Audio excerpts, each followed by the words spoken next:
Hi, Tom Davidson here, CEO of ACDC Metals. Just as a reminder, so we have the Mount Jackson project, which we just executed the agreement on in the start of May, and also still progressing our Goshen Central rare earths heavy mineral sands project in Western Victoria. The Goshen Central project is continuing along as we progress through our retention license. We're still continuing to understand and develop the geological setting as we progress and get ready for that next stage of engineering studies. But our real focus right now has been on the Mount Jackson project. The recent acquisition has pulled together some historical work that was done in the 80s. And in the last 4 weeks, we've pulled together additional claims. So we've taken our BLM holding from 48 to 164. We've already been hitting the ground with exploration activities. We've conducted our MAG survey that was done about 4 weeks ago. Results have just been coming, and we're now processing and doing interpretation. This announcement right now is focusing on the rock samples. These rock samples we collected back in April in our final due diligence before completing the agreement. And these rock samples were pretty broad and collected across the project. We've targeted the 3 shaft zone, which we knew there was some historical workings for copper. There's no historical data available. So it's really just an interesting be able to see what's there and help us to further define drill targets. We also grabbed further samples from Pegasus.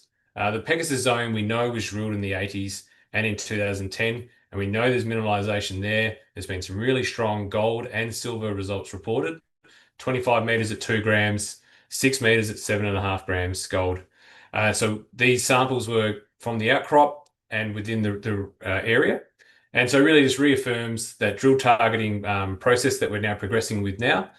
These results, coupled with the MAG survey, will really enable us to define these targets, and we can progress through permitting and continue on with our procurement activities for locking in a drill rig for later this year. So as you can see in the announcement, we've got the planned events coming up, or planned work activities coming up. So we've got further rock chip sampling to get underway. This will target the Pegasus Zone and that 3 shaft zone and look to build out a bigger picture, get some more chemical signatures, and really look to find those pathfinder elements, because when we've done the assays, we've gone for the full suite. And so we're really key in targeting those pathfinder elements to provide us more information and to help guide us with these drill targets. As we progress through with the MAG survey, the survey will assist us in defining these drill targets. We'll then move into permit planning. We've spoken with the BLM office when we were there back in April, and our understanding is the permitting process is weeks, not months. So once we get these in, 3 to 4 week turnaround, so that really won't be the defining part of the schedule.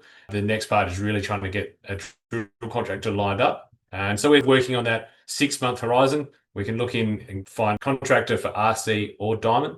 But we're really excited that we've got some strong targets there to go for. We know there's mineralisation there. So we're hoping that we can really build and define some really good results. So we really think over the next 6 months, we're going to have a strong news flow of exploration data coming out sooner and sooner. We've really hit the ground running with this project acquisition. We've mapped out how we're going to deliver the work and deliver the results back to the shareholders. And we think that we're going to be able to achieve some good numbers, strong numbers. And in this current market right now, gold and copper, we've got a really strong prospect here. And we look forward to continue to delivering strong results for shareholders.